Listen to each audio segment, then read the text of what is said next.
Welcome once again to Lehto's Law. Here's Steve Lehto. Got a story here sent to me by Sean, and after I printed it out and was getting ready to shoot the video, a whole bunch of more people sent it to me. So thank you very much, everybody. From the Associated Press, thieves used a stolen card to buy a $523,000 winning lottery ticket. The victim wants to share the winnings of that ticket. That is the person whose card was used without their permission. The victim's lawyer has launched a national appeal asking them to come forward so that they can share the money. Now, this is happening in France. So that's why you've not heard a call going out across this country saying, hey, where is this? Come on in. It's happening in France. But the story is hitting our news. So thieves used a stolen card to buy a winning French lottery ticket worth €500,000, which is roughly $523,000. But they didn't cash the ticket in and they vanished. And now they're among France's most famous fugitives. The man whose card was stolen, who the police now know about, is offering to split the cash with the winners, but he also wants his wallet back. They took his wallet, he wants the wallet, and maybe some of the money. The thieves, meanwhile, have got a problem because they can get arrested. And as of Saturday, the state lottery operator said that no one had submitted the ticket to cash it out. And so I guess that's the tricky part. How do you cash it out without saying, hey, I'm the one who stole that guy's wallet? The man's lawyer told the Associated Press it's an incredible story, but it's all true. The man discovered earlier this month that his backpack had been stolen from his car, including bank cards and other documents. He asked his bank to block the card, but then learned it had already been used at a local shop. At that shop, a vendor told him two homeless people had used one of his cards to buy a winning scratch-off lottery ticket. And they were so totally happy that they forgot the cigarettes and other things they just bought and walked out like crazy people. So the man filed a police complaint about the theft, but said he's ready to withdraw the complaint if the thieves come forward and split the money with him. He said, obviously, without them, no one would have won. He's speaking there to broadcaster France 2. Prosecutors could also try to seize the winnings, considering them illegally obtained gains, the lawyer said. The lawyer launched a national appeal asking the perpetrators to contact his office to make a deal. You risk nothing. We will share it with you, and you'd be able to change your lives. The ticket will also eventually expire, he points out, so time is working against us. So there's a very, very simple story. Somebody steals a wallet, uses the contents of the wallet to buy a lottery ticket. The lottery ticket wins, okay? Lottery ticket wins, and the thief bought the ticket, but they bought it with stolen proceeds. And so I'm not going to start opining on French law. That's beyond the ken of my abilities. However, people are bound to ask, Steve, what would happen if that had happened here in the U.S.? What could you do if you were the person whose wallet was stolen and it was your card? And you could prove these things, by the way. And that's something that a lot of people get into the weeds on, I guess the best way to say it, in the comment sections underneath my videos. And one of the things that they'll often do is they'll say, well, how do we even know this or how do we even know that? And I'm not going to get into hypotheticals here when we've got a decent set of facts to begin with, okay? So let's start from this point, okay?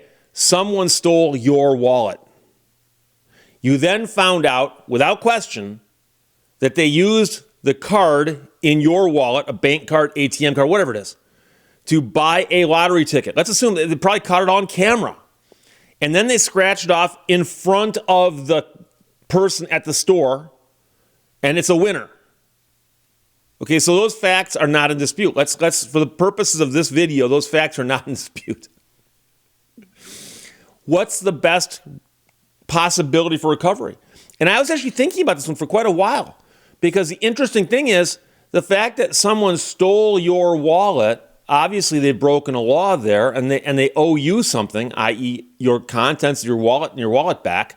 But also, in some places, you can sue them, and they can also be charged criminally. That's an interesting angle there. The fact that there's two potential avenues there, which, by the way, both can happen. And the question is, though, what would be the legal theory that would say that you can also go after the value of the ticket that they purchased with your money. And the best example I can think of, and the best legal theory I can think of, is unjust enrichment. Unjust enrichment. I've talked about this before in very general terms on occasion. It doesn't pop up a lot. But there's a concept in the law that follows in one of the equitable theories. And equity is when a court looks at a situation and goes, okay, what would be the right thing to do? That's the most simple explanation. What would be right here? What would be the right thing to do here? And so there's clearly no contracts between these parties. The person who stole the wallet never said, hey, I'm going to use your money and I'll split the proceeds with you. But unjust enrichment is the concept that requires a party to make restitution to another if they have been enriched at the other party's expense. We'll get back to that. The doctrine applies when there is no adequate remedy at law otherwise, and there is no contract between the parties. Now, sometimes courts call unjust enrichment a quasi-contract, like the court's going to impose a contract on you, or an implied contract, but it provides equitable relief in the absence of an enforceable contract. And obviously, there's no contract here. The guy's probably never even met the person or people who stole his wallet. The question is, unjust enrichment is an equitable doctrine that requires a party to make restitution to another if they've been enriched at the other party's expense. And the question is, would a court say that the person who stole the money, the wallet, to then buy the lottery ticket, had they done that at the other party's expense? And I can see a judge going, yes. In fact, the payment of the ticket was the other party's expense. Yes, they didn't authorize it, but that's what happened. Person's got a debit card or credit, whatever it is, some kind of card, and this person swipes it and buys a ticket with it. Well, that's at their expense, and they've been enriched.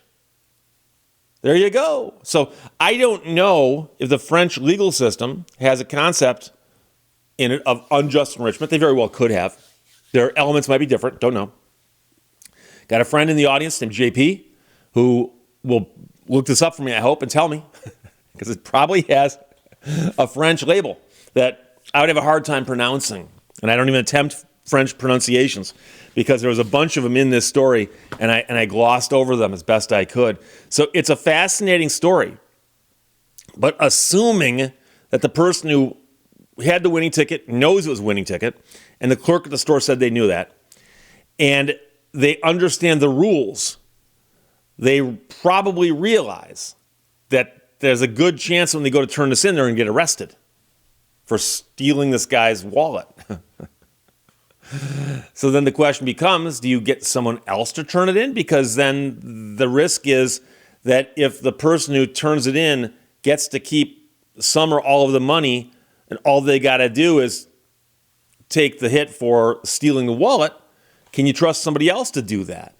So it is a strange situation. But yeah, €500,000. And the attorney for the guy whose wallet was stolen from where the card came that paid for the ticket has said, just contact me. We'll get the charges dropped. We'll all work it out and everyone will be happy. And that seems like that'd be enough money to make a few people happy. But there you go. Sean and everybody else, thanks for sending that from the Associated Press and widely reported.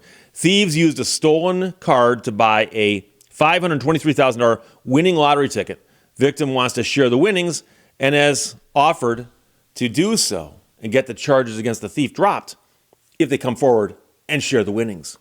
Questions or comments, put them below. Let's talk to you later. Bye-bye. Thank you for watching Lehto's Law. Knitting is the ability to make a piece of string into something one can wear.